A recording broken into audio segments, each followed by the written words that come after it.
Hello, everybody in YouTube land. Hello, hello. So we a minute before we start Instagram and to get everybody over here. So hopefully join us. And in a second, we'll start with Instagram. So what this is Madame Pamita's live Q&A tea party. I even brought my teapot, my fancy teapot, and my fancy teacup. Tea for myself. We're going to be asking, you're going to be asking questions. I'm going to be giving you answers about magic. Hello, it's Love Island. I was calling you Love is Land all this time. It's Love Island. Hello, Love Island. See, you're helping me out here. Tea. Love Island is saying, can I have some tea? I want to go live on Love Island. It's good tea, by the way. I have some you can't see, but in that direction is a lemon tree. I picked a lemon for my tea, a little honey. Yummy. All right, let's get Instagram started now. So let's see. The YouTubers got to see that exciting thing. Good. All right. So everybody's coming over here. Hi, everybody. Cody Carr, Schizosaurus Rex, Dr. Combs, Crystal, hi, Tarot, Alvin, Creative Libra, Mama Bear, someone else who I can't see, Katie, Tatiana. Edward over on YouTube has said he has been enjoying my book. To the questions, you can start typing in your questions now because it's going to take a minute. But while you guys are typing in your questions about magic, about law of attraction, about hoodoo, about spirit guides, spiritualism, about past life work, about any of that stuff, I'll do my best to answer. But while we're waiting for those questions to come in, this is my book, my new book that has come out just a couple of months now. It's Madame Pamita's Magical Tarot. I'm showing it backwards for you guys or forwards, but if you can't read backwards, it says Madame Pamita's Magical Tarot.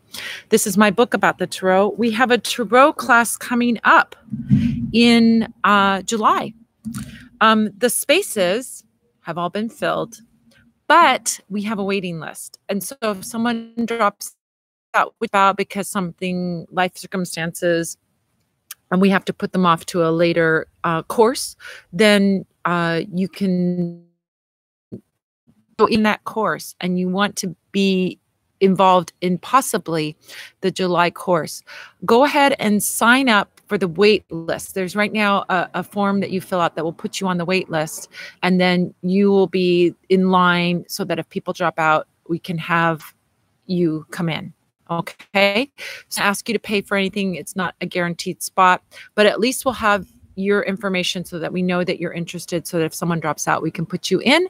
Also, if you will be the first ones to know about the next course, and those people that are early adopters, I always have a good special for the people in the beginning, discount for the people in the beginning, and so on. So either way, it's a win-win for you. All right, so let's look at, we're going to look at, let's see, I'm going to and let's go back, scroll back a little bit. Is everybody hearing okay? The sound was kind of crummy. One, and the sound is good for you guys, both YouTube and Instagram. All right. I see a lot of heart. I hope. All right. All right. So Doug Thompson. Hi, Doug. Doug was in our the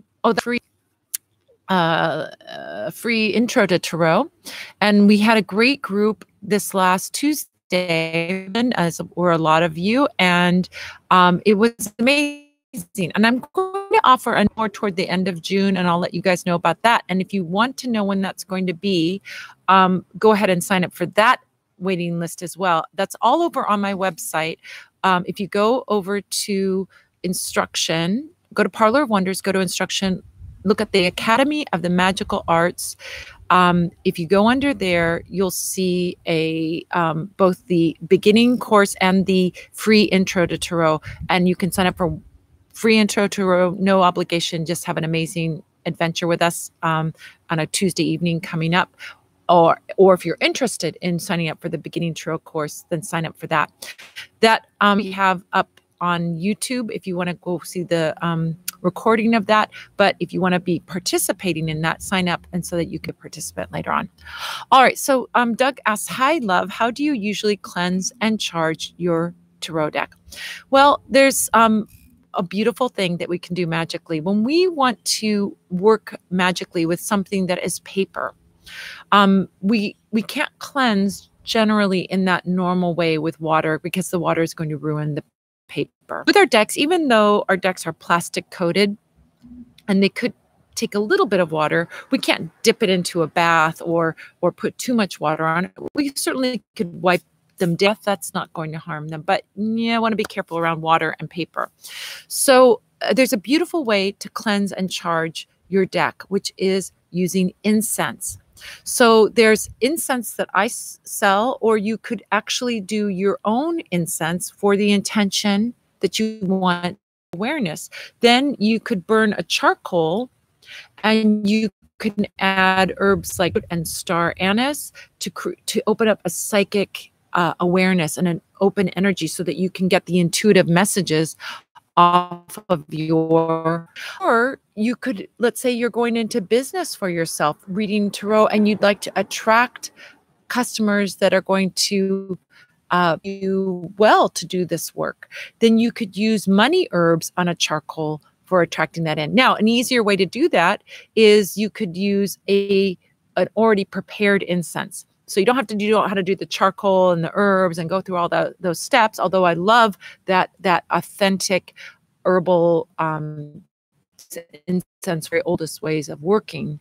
But you can get prepared incense. It's so much easier, so much more convenient, and you can get a cone incense. One of the ones I really like to use is crossroads incense. So crossroads energy is about both creating mastery, because there's a very traditional working, in particular in hoodoo, although it also has European roots as well, of working at a crossroads. It's just more pronounced in hoodoo. We see a lot of Robert Johnson singing about going down to the crossroads, and all of that is, it has a real pronounced energy in hoodoo, but there's older and for that. So working with crossroads energy, you're inviting in mastery. You're inviting in a connection to spiritual energy, to defining that mastery. This also has African roots as well. So it's kind of almost universal. We look at that opening energy. So there's an incense that I sell that's called Crossroads Incense, which is about opening up your power. So that can open up your psychic awareness, your power as a reader, your mastery as a reader, and can be very attractive for bringing people to you that you can then help with your skill. So that's one of the ones that I like to use. That's prepared. Use charcoal with resins, with herbs, and kind of customize it if you're more of an herbalist and know what you're doing in that way. All right, so let's look back at YouTube and see what questions. Let's see. Stephanie says she's been missing my live chats and she's glad she made it this time. Yay! Hi, BW's Lullaby. Edward Medrano says he's enjoying the book. Okay, so Casey has a question. I've tried a moving candle love spell. Could you please tell me how long it will take to show an effect? And about spells. So when you're doing candle work, you're sending out an energy, a very strong energy of a rocket. Push in some certain direction of what you want to happen. When we do that, we're doing, but usually, in my experience, and I've done thousands, maybe I could say, when I've done candle spells, I don't know, maybe 1% or less of the time, do we see an instantaneous result. Sometimes, very, very rarely, we see even a result while the candle is burning.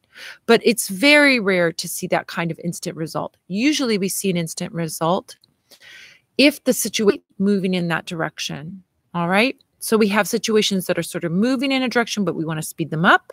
We have situations where something is sitting on, and we have situations where something is moving in the opposite direction, and we want to bring it back and move it in this direction. Those are the hardest to do, but we do ones because we don't see a strong energy, but we're tipping it over the way we want it to, and we go, wow, we did it.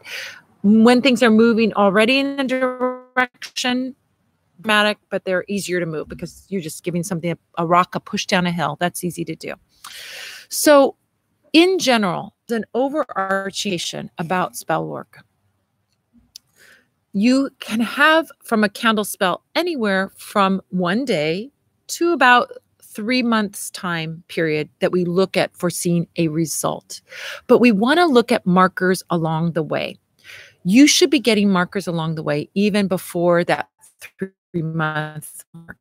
Within a few days, you should get some kind of sign from the universe. Something out there in the universe should be showing up, showing you that it's not, in the case of love work, it's not necessarily going to be a response from that person, but you may see that person's name somewhere. You may see hear a song that is important to you. You may see a hummingbird, which is a love bird. You may see red roses everywhere. I don't know what your particular sign is, but you have to take into awareness looking for something that's going to give you feedback that your spell was set and the intention is moving forward.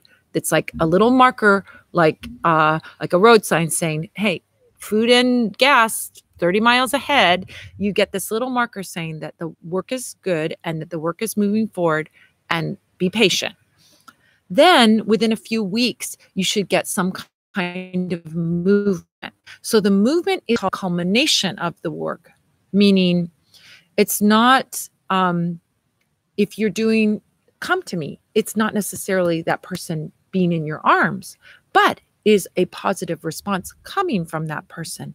Maybe they like something that you posted on a social media, a little text message or something. It's not the final culmination, but it's moving forward. So those are your 2 road markers before you see final. Finish the spell, and we count really the finishing of the candle as the time when the spell is set. Although sometimes I say we can see even movement set, but that's very, very rare. Once that candle is done, look for signs within a couple of days. Look for movement within a few weeks. And then you know you're on the right track to see that culmination. But if any point you're not getting that sign or you're not getting that movement, then maybe you need to try something else. Either a new spell, do something, a different kind of working around this person, right? Maybe having a reading to show you what's going on would be helpful then at that point. All right. So let's go back to Instagram. Ms. Shoddy 212. Hi. That's one of my Instagram friends. I recognize you. When you're doing root work, what's more important, week of the day of the week or the lunar phase? So it's kind of your call, because these are layers of help. It does work on other people's behalf. Like I do root work for clients. I with a lot more with days of the week because I can schedule it that way. So I do the vast majority of my root work I do on Fridays. Why? Because Friday is a day for money and for prosperity and for success. It's also a good one for that kind of career success. And love work is Friday work. So because the vast majority of my work is in those realms, I do most of my work on that day. Occasionally, I will do it on another day if the spell calls for it. But most of my work is done on Friday, so it makes sense for me to do the work on a schedule. But if you're doing work for yourself and you are having, you have the option work via the moon or the phases of the moon or the signs of the moon. You know, the moon goes through astrological signs. That's another component that you could bring in here, the astrology element, if you're so inclined to work astrologically. But if you want to work in that way, it's another thing to support you. That being said, if you do not have my 7 Secrets to Supercharge Your Spellwork, I recommend that you get that. Now you can buy it on my site. It's $20. It's an ebook. It's a beautiful 32-page ebook that you can download, and it's $20. Or you can get it for free if you sign up for my private and not be on my email list, which I don't send out very many emails. You can buy it, or you can get it for. If you want to get that, I really recommend that. And one of the things that I say in that book is, if you need a spell now, do it now. If you need something now, there's no point in waiting till the day of the week, or you might have to push against something. But if you need rent money, and don't wait 2 weeks for the moon to be in the right phase, or for the day of the week that you need, that's 7 days, 6 days from now, you do it right now. But if you have that opportunity, a little bit of a luxury of time to work along with the moon, or to work along with the days of the week, then those things can add that element. Now, you can bring in both of those elements. So let's say you want to do a clearing work to just clear out the energy, cleanse the energy, do some work to release some negativity. So you can wait till the moon is getting smaller, waning phase of the moon. And then you can also wait till a Sunday for a cleansing kind of energy. Or if you wanted to do, let's say, open up a communication, right? You could wait till the moon is waxing, getting bigger, Wednesday, which is the communication day on that day. So you see how you can work with both. Those are things that give a little bit of push to your work, but it's not it's not to say that you can't do, let's say, a love drawing work during a waning moon. Sure, you can do that. Have the support of the day, giving that little extra boost to your work. So there you go. All right.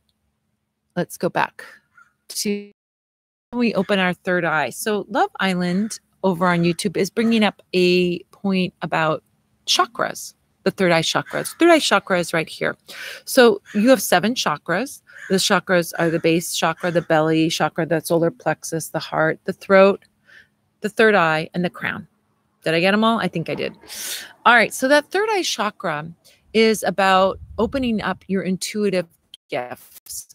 It's about reality, quote unquote, reality that is around us, which really, from the work that I've done in the Akasha, I've done with spirits, it's like this thing that we see around us is a hologram that we experience to give us some kind of equilibrium and some kind of space to create, but we can transform the hologram. And that's when you do the co-creating. So I'm getting into some weird esoteric stuff here with this. So the third eye chakra is to open up. To open that up is to see beyond the illusion of what is in front of you. Not that you're going to see into some psychedelic thing, although you might, but you can see things beyond what is material world. It's your intuitive gift. It's your clairaudience, clairvoyance, clairsentience. It's your into information. It's your point of connecting to the Akashic records and understanding. It's understanding. It's going into the spirit world. Okay. Crown connects you to the divine energy, but this is the awareness of what this is. So it's just the one crown. So one of the ways, I can give you very practical ways to open that up. When you open that up, or you're asking what happens when we open up our third eye? Well, you're going to start to see things from a higher spiritual plane, meaning the things that bothered you. I'll say this, the things that are material world will seem less crucial and critical and earth-shattering. So that you'll almost, like, I would say, like a bird's eye view of your life and things that happen on the material realm. Am I getting too woo-woo for you guys? I don't know. But it's like, it's seeing things from spirit. It's seeing things from the spiritual perspective. And when I say that, I mean seeing things like we go and we leave the material world and we go into spirit form. We see things from a higher level. And I mean higher, like it's like when you're standing on earth and you're moving through a space, you see things in one way. If you are looking at a map or you're flying above, see a bigger picture. And that, I think, is the best analogy I can give, is that when you open up third eye energy, things on the little stuff, you're not going to sweat the little stuff. You're going to see things from a bigger, broader perspective.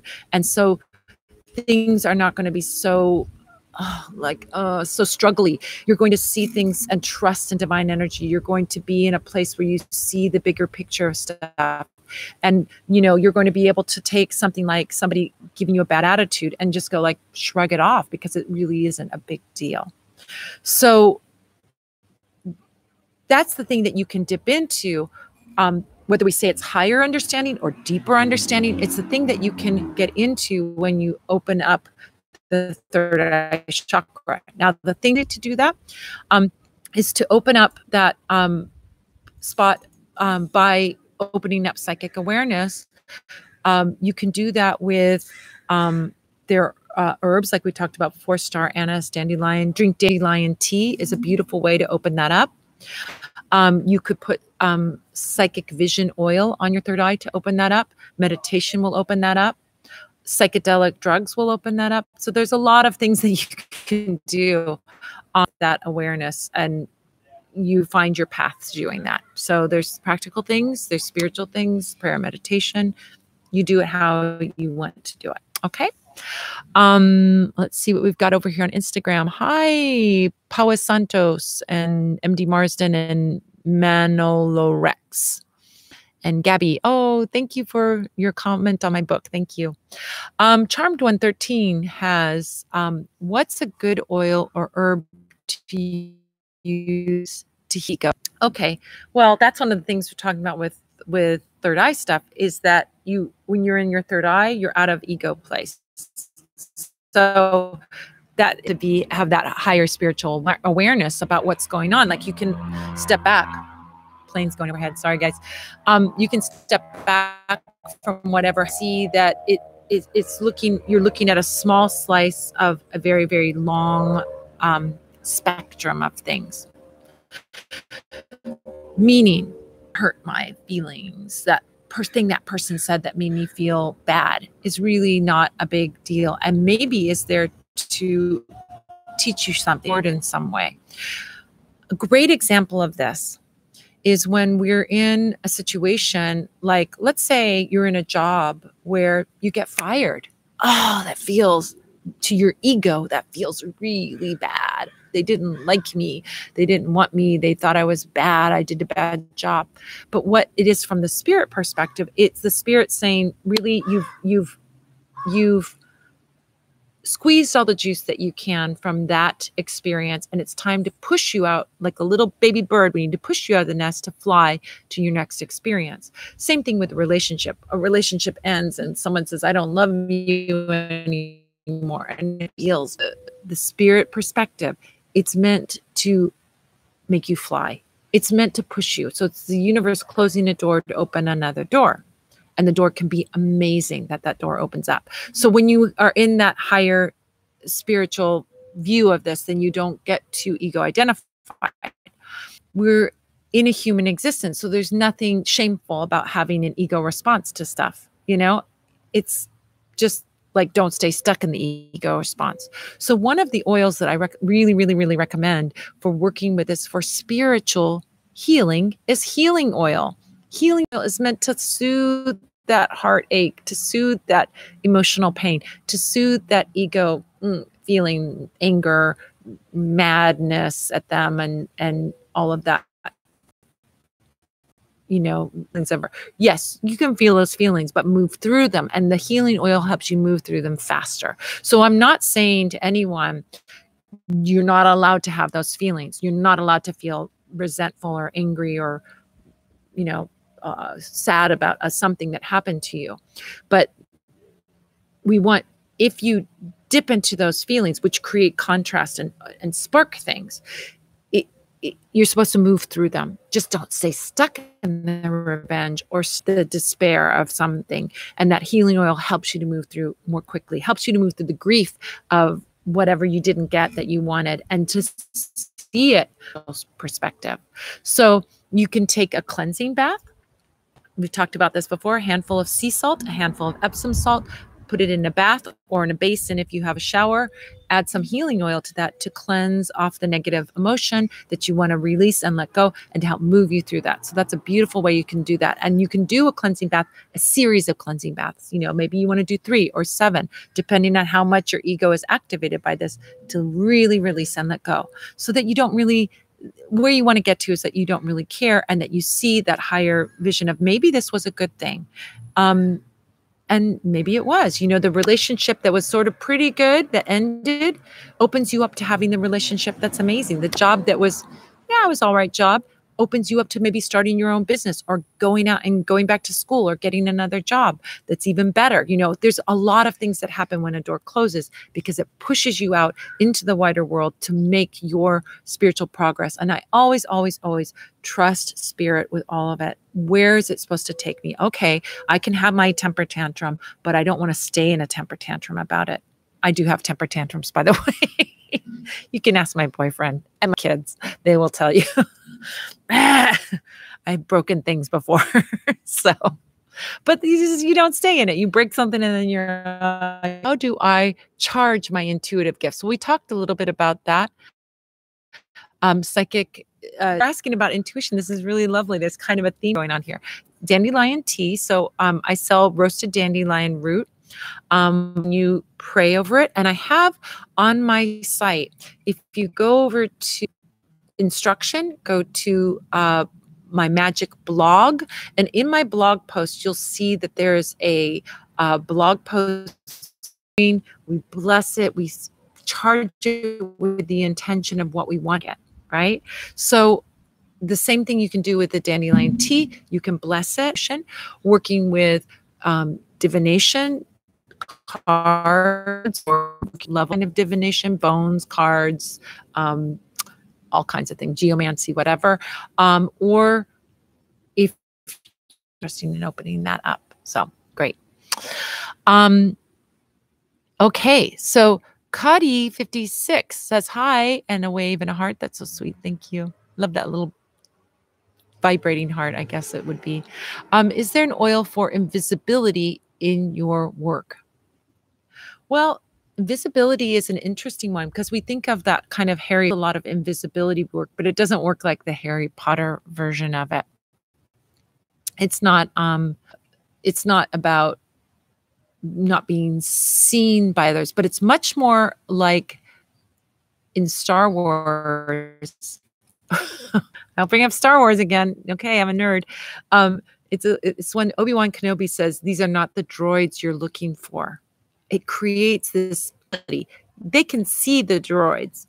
They're not dumb, but the droids are invisible to them in the way that he needs them to be invisible. So we can work on invisibility or visibility magically, but invisibility allows you to move without being detected, or move without being seen, or people noticing you. So mind you, I have purple hair. I'm not what can be. I'm different than most people. There are people with purple hair, but I have worked with invisibility in mind work to remain not visible and not noticeable. So my fallback with invisibility is to say, these are not the droids you're looking for about me, or whatever, so that I'm not noticed. This I use personally, like if I'm trying to get through a crowd, or I am feeling in a mood like I don't want to be bothered. I don't want to pick up Eve and everybody's out at Target shopping and it's all chaotic and crazy. Like I put a shield of invisibility so I don't pick up on it. Or you're moving in a place where you don't feel safe for some reason and you don't want to be a target. That's where you would use this invisibility. So when I do it with a pure intention, these are not the droids you're looking for. I'm not the person you need to ask for the question or the person you want to harm or anything like that. It's a good thing to do. But you can work on it in another way. And there are herbs for working on it, but I cannot pull them up off the top of my head. What I do recommend, I want to say, I kind of want to say agar. Agar is the herb, but I'm just pulling that out and that may be not correct. And if you go onto my site and you look under books, there are 2 books that are herbal Bibles and working with herbs. The oil, I don't make invisibility spell work. I'm not used to working with herb, used to control for invisibility. So that's not my style of working, but there are herbs that can be supportive of you having that level of protection work. So what you can do is take a look at, go to my site, go to shop, and then go to books and media, look at books, and there's 2 books. There's Hoodoo Magic with Herbs and Roots, and there's also Cunning Hat. And both of those books have herbs that can be used for invisibility. And so you can take a look at those and work on spell work and create oils or create teas that you would washes and things like that. But I think I think of it as being something that you want to turn on and turn off. So I just do it purely with like focused attention of like this bubble of invisibility around me, and it works every time. Oh, another way you can use invisibility. It's a little shady, but if I don't want to get pulled over by a cop, I'll put an invisibility around my car so that the cops don't come to a cop.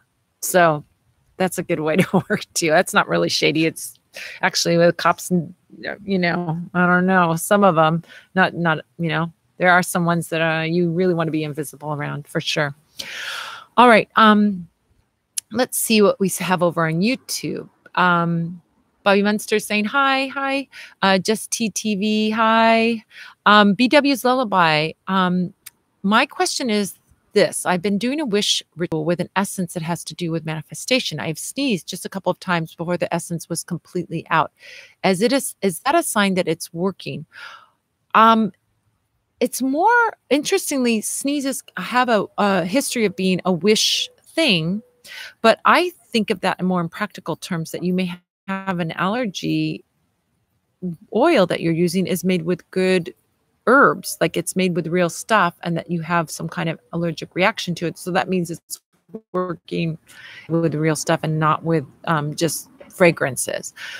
It could be, and I would look up like you could do a Google search for sneezing and wishing and see how many times you sneeze, because it's the number of sneezes that you have that indicates what the wish is about. So look up that correspondence. I don't know it off the top of my head, but I know that that exists. And so you could look that up and find out what that is and see if that doesn't lead you in the right direction of there being some kind of sign. I mean, it certainly has a sign, but I think it more has to do with the properties of the oil. And to me, that's a good oil. If it's got real herbs in it, even if I'm allergic to herbs in oil, because it's really got the real deal.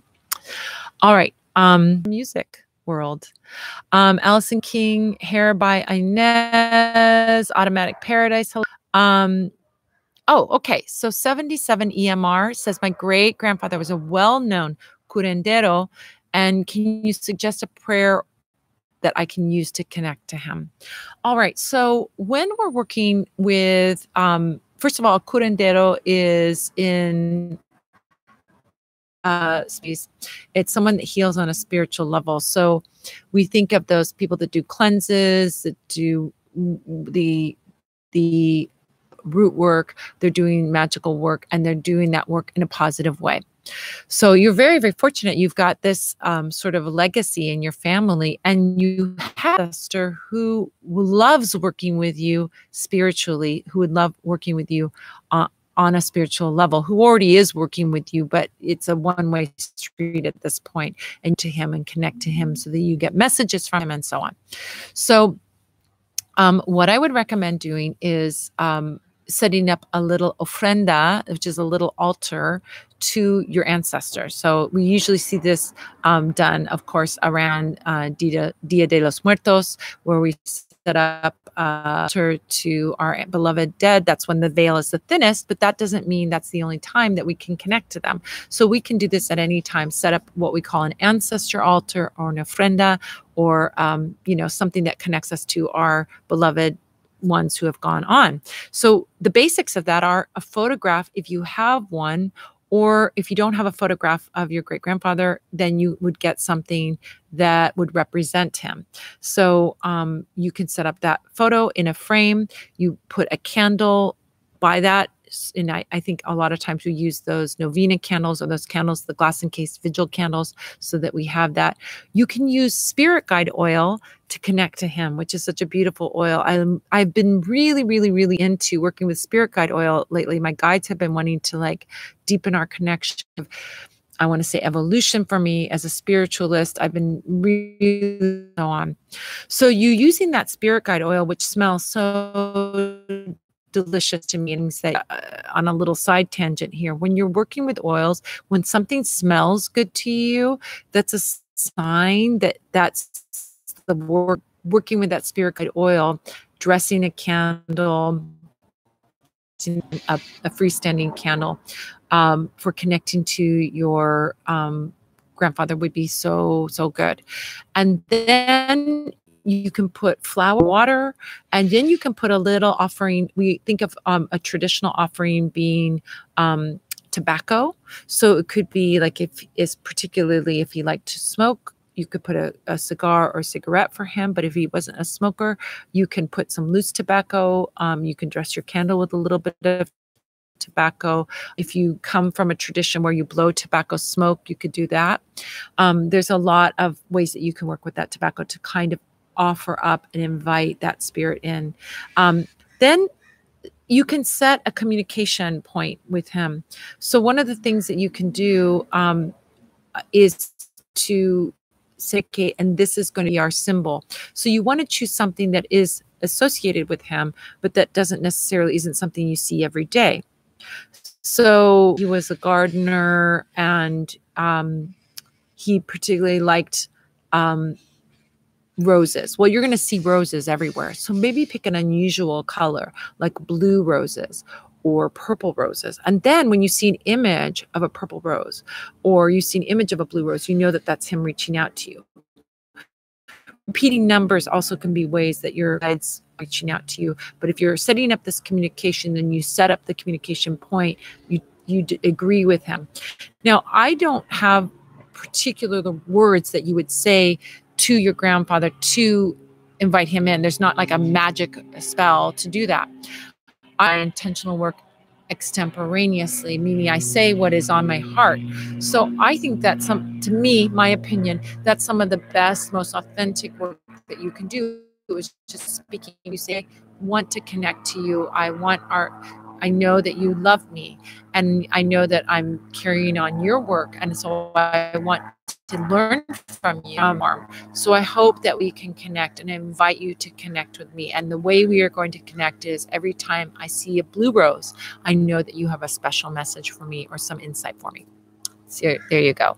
So something like that. And I think something coming from the heart, just like you would speak to him in real life. You're not going to say a prepared speech when you see one of your beloved relatives. You're going to say the thing from the heart. And that's where we connect to our guides, is I think in this truth, and we speak from our own heart. If you feel like you don't know what to say, then you can write it out ahead of time. But again, write from your heart. I think your voice being authentic and real in this is probably the best spell words you can use. So, all right. Everett Lake says, hi, everyone. Oh, okay. Hi, Domenica. Domenica has a great question. Would you ever be willing to do a hands-on week? Do you mean that I would teach hands-on work or that I would do hands-on work? I think that you mean, would I ever be willing to do hands-on work?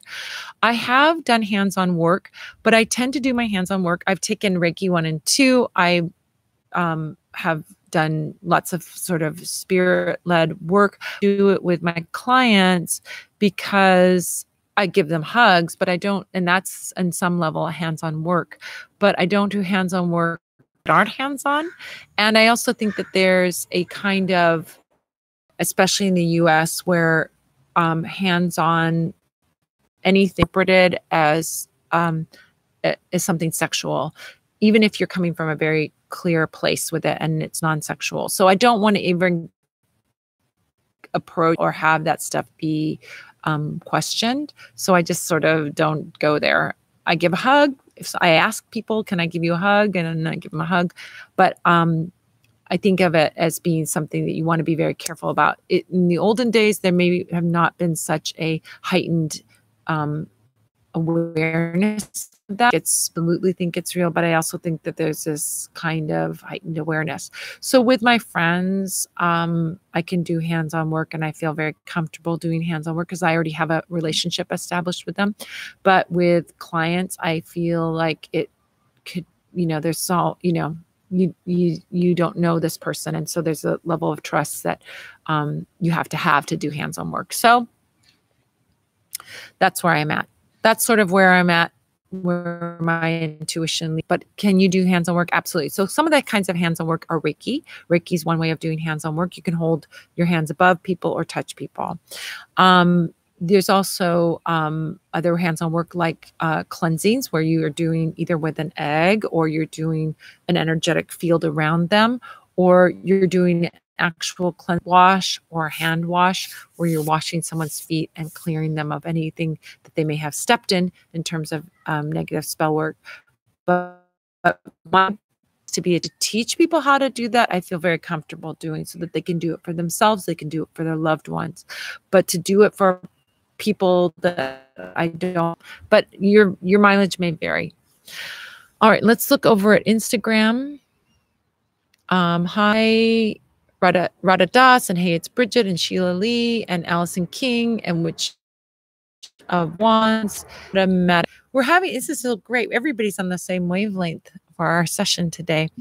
What's the best way to shake off personal insults? Well, one of my favorite ways of doing that, and that kind of goes into the ego thing that we've been talking about with our third eye work, with our working at getting rid of the heat. But there's also a way of working in that way. Personal insults I think of as being like negativity that someone's throwing at you. It's like they picked up the mud and they flung the mud at you. They're covered in mud. They're covered in mud. That's their mud, but they're flinging at you. How do we get that off? One of my favorite ways is working with Van oil, Hindu grass oil, lemongrass tea. Those are all great cleansers for cutting and clearing this negativity and getting it off of you. So one of my favorites is to carry one of those, either Hindu grass oil or Van oil, carry it with me. And then say I get into, someone cuts me off on the freeway. Well, my higher self knows it's not personal, but my ego may go, or like, ooh, that makes me feel bad. So you can, if you have that, you can put a couple drops on you and just sort of knock that negativity off and not carry it. If it's something a little more personal, like somebody says a really nasty thing to you at work and you're having to see that person and it's really causing you to seethe, then drinking some lemongrass tea is kind of an internal cleanser to just release and let go. And so that you go, you know what, that's their stuff. It's all on them. So that's a way to really quickly shake it off, and to get out of that ego place of ego identification. Okay, so BW's Lullaby says, we hear you fine. Great, that's good to know. Just TTV, and Stephanie says there's glitching. Hopefully the glitching has stopped. That was a while back. It's going back here. Sorry, I got to get back. Hopefully that stopped. Okay, Tosharia, hi. How do you get rid of stress? My hair is stressing me out because I don't want to start over and I have a short afro. Some of the hairs are short from my haircut. It looks like a short line near my left. Okay. So here's what I would do. In the situation of that, it's really like you're kind of reflecting back a dissatisfaction with your haircut and the way you look. And so what we get to have back, that we're reflecting back self-love. The good thing is that hair will grow. You know, spells for hair growth and things like that. But what it really comes down to, a deeper level thing, is the self-love. Get going so that your hair, short, long, whatever, doesn't really matter. Two things I would recommend. Rosemary is to see yourself as beautiful. And Queen Elizabeth root is to see, so that you could work with Queen Elizabeth root oil. You could work with powdered Queen Elizabeth root. You could work with rosemary and a Queen Elizabeth, and wash yourself in that tea. But what we're getting into is this beauty and self-love and loving yourself as you are, loving yourself, relaxing about the hair, really, so that we remove the stress. Your hair will grow, right? Your hair will grow. So what the deeper issue is, it's like self-love. So work with those oils or those herbs. Look at yourself in the mirror, look at yourself in the eyes, and tell yourself, I love you. You're beautiful. I love you. You're beautiful. Keep doing it until you get that shift where you do feel beautiful. You feel like you feel that confidence. So it's a little bit of fake it till you make it, supported by some herbs, and then working toward that confidence. Your hair, you won't worry about it. Your hair will grow. All will be well.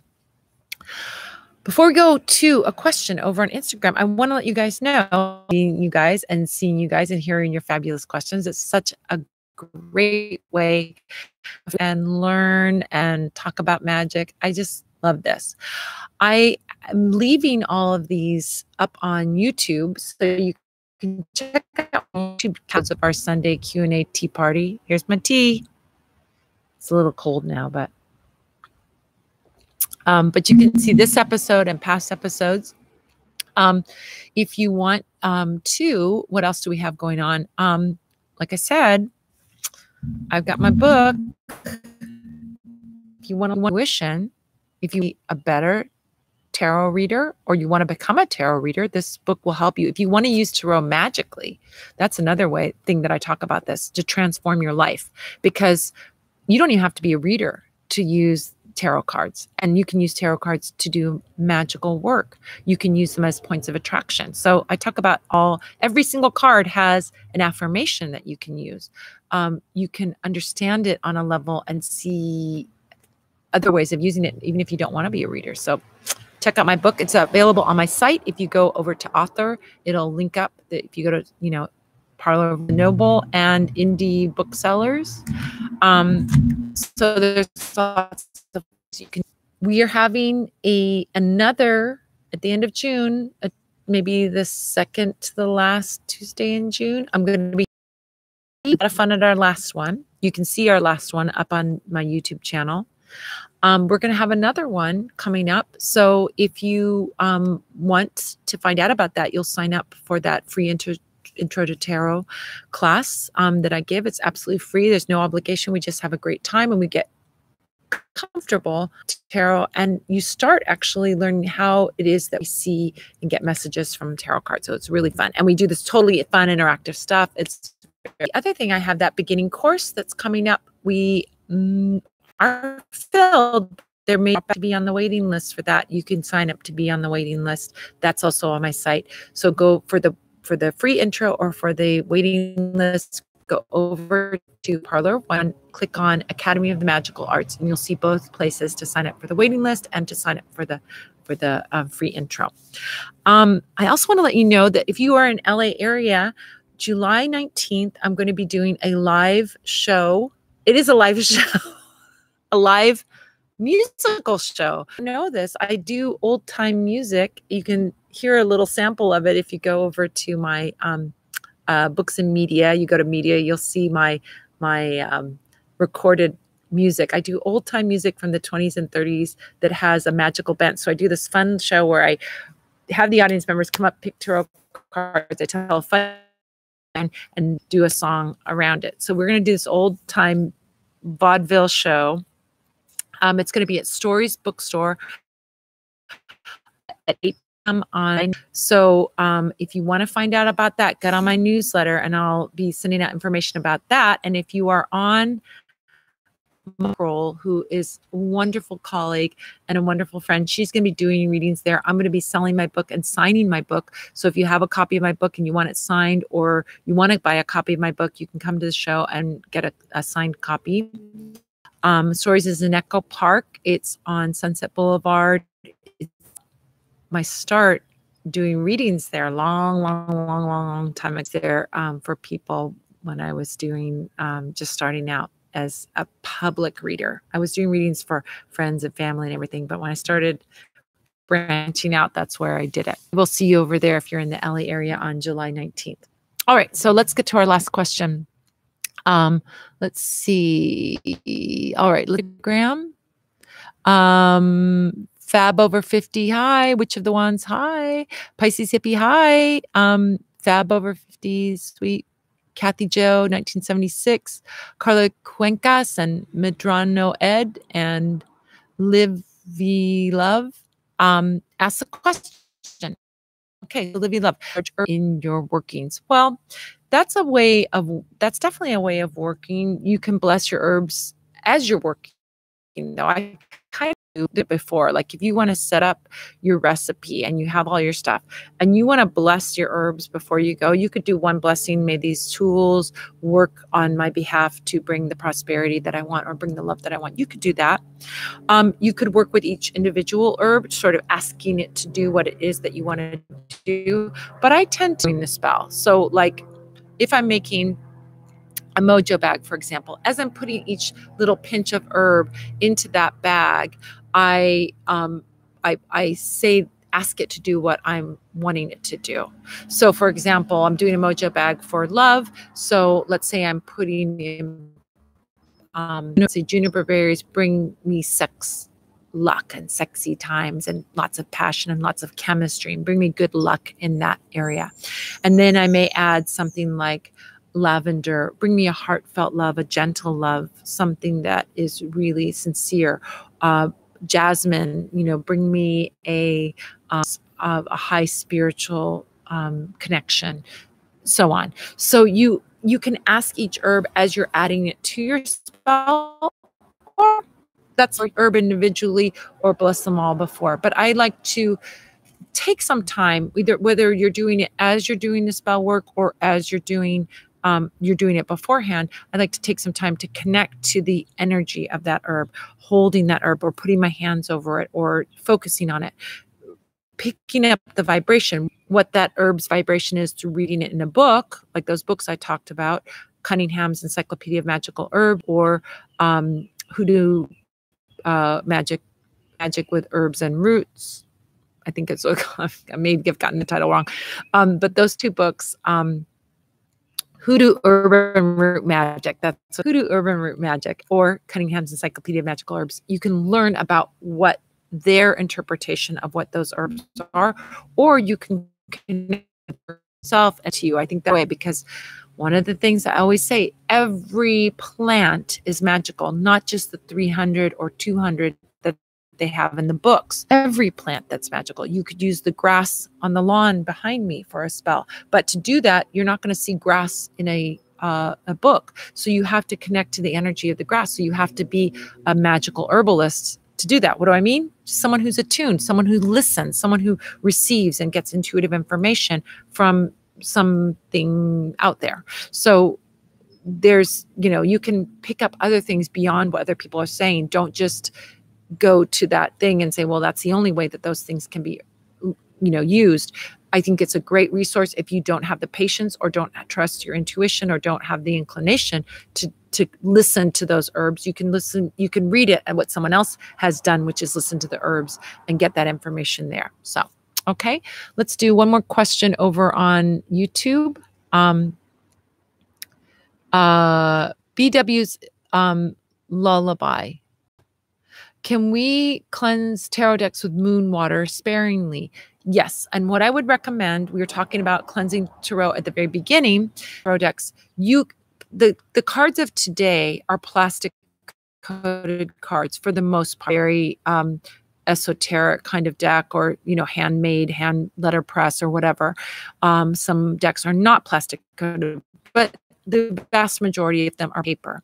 What that means is that there's paper, but there's a thin coating of plastic on the front and back. The sides are generally not coated. So you can't dip, it's not in water because it will, explode like a book does if you drop it in your bathtub, which I have done more than once. I like to read in the bathtub, so I've dropped some books in the bathtub. So if you what you can do is you can put some moon water on a rag. You can wipe down your deck on the front and on the back, being careful not to get the water on the side, and just use a little bit of water, just a few drops. You're not soaking it, you're not drowning it, and you're certainly not dipping it into water. But a little moon water on a cloth, wiping the front and the back, you can do that. If you want to wipe it in a downward motion to knock off any energy, or you want to wipe it in an upward motion to bring in that moon energy, absolutely you can do that. All right, so Instagram is telling me I only have a minute and a half left. Thank you so much, you guys, for joining me again this Sunday. You guys are the best. I love seeing familiar faces. I love seeing all your names here. And I hope I get to see some of you next week, next Sunday at 5 o'clock. We'll be here again, 5 o'clock Pacific time. You can adjust for your time zone. I look forward to seeing you, getting your questions. Your questions are always bright and brilliant. They always inspire me. You always make me laugh. You always bring up such good things to talk about, and we learn together. So I just really, really love that.